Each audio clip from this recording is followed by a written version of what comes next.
Hello, this is Angela from 𝗦𝗨𝗣𝗢𝗡𝗔𝗍𝒏 and we're doing something quite exciting today. We're doing meditation spaces, and this is how to create a meditation space in a small apartment, flats. In the UK we usually call them flats, and all you need is a shelf.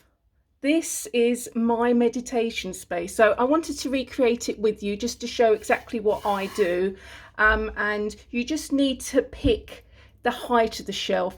This is at my seating height. I actually have a little seat in front of it, but if you want to sit on the floor, choose a lower shelf.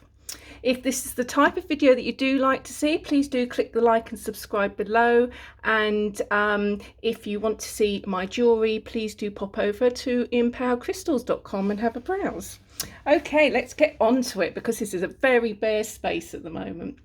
So the first thing I always put into a space is crystals.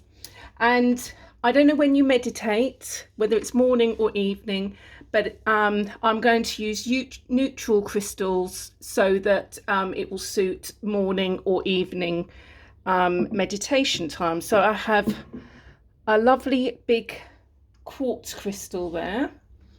We have a lovely 𝗦𝗨𝗣𝗍𝗧 here. Now this 𝗦𝗨𝗧 is for helping you to connect to spirit guides and angels, so it's really good to help with meditation. The other thing I always include is a piece of selenite. It helps to keep the space clear, so I usually have at least one piece of selenite and sometimes even two.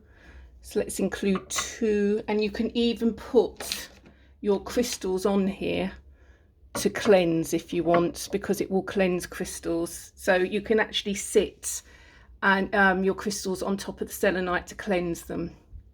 The other thing I always include is my singing bowl.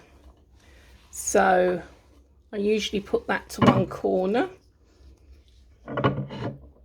So we're knocking everything else over. You see, this is the advantages and disadvantages of a small space. Now this is a particularly small space. This is literally about 30 centimeters square.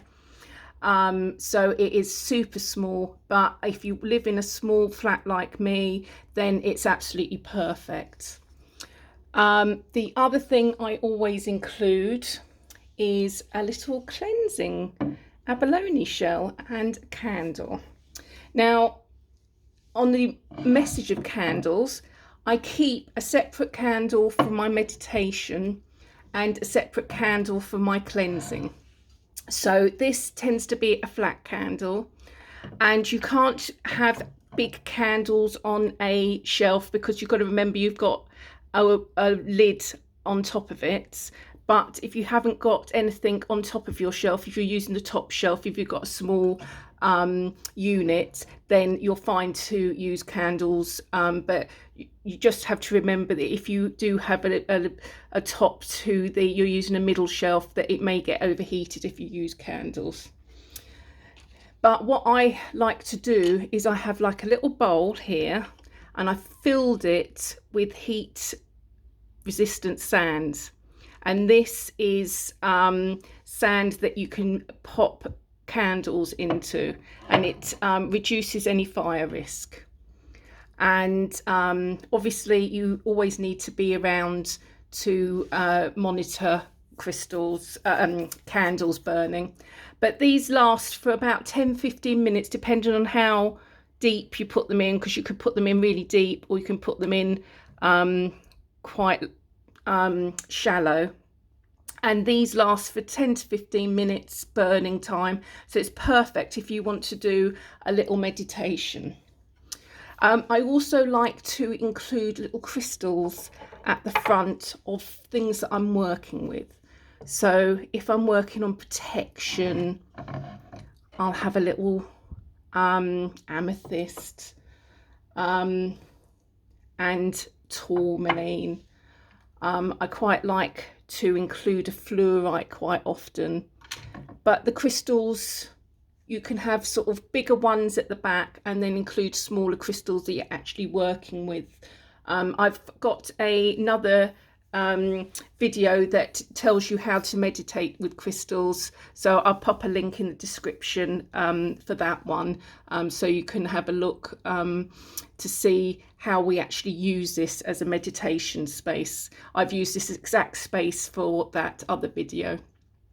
So what you would do, I usually keep a little lighter at the front, so you can have your lighter or keep it in the shelf below. I sometimes do that.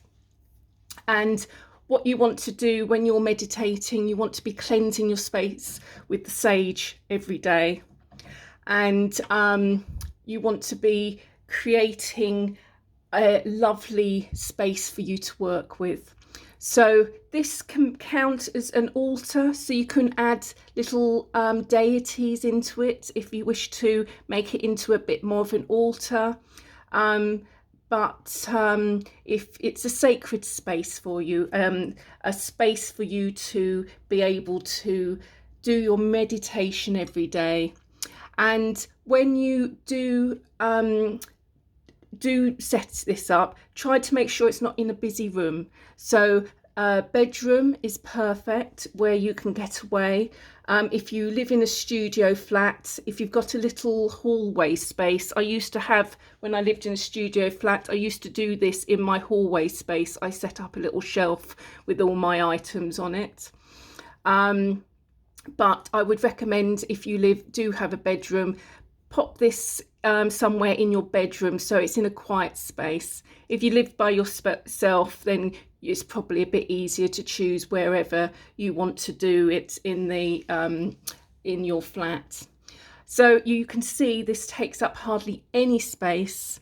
You can cleanse your area when you want. You can come and meditate when you want. If you meditate twice a day, you can change these crystals, so you can have a crystal that's a bit more stimulating, so like a citrine, and you can have, in the evenings, use a lapis to calm you down. I'll do another meditation in the next few months about which crystals to use at night and in morning meditations, so I'll give you a few more details on that in another video. So this is basically all you need. You can see it's super quick and it takes up hardly any room, and you can change it as you want, change your crystals as you want, and you just light your candle and carry on with your meditation, and you can play your singing bowl, and you can use your sage for the area. It's absolutely perfect. I use mine every single day and I find it absolutely wonderful and relaxing, and I don't suffer because it's a small space. So I hope that really helps for you to plan your meditation space and be able to fit it into your small apartments, small flats. And I hope you really enjoyed this video.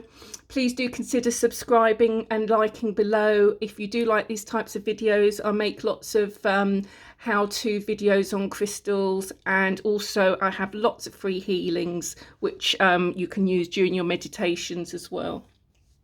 If you want to see any of my jewellery, please do pop over to 𝗦𝗨𝗣𝗣𝗢𝗔.com and have a browse. And I hope you have a wonderful day, and hopefully I'll see you next time. Bye.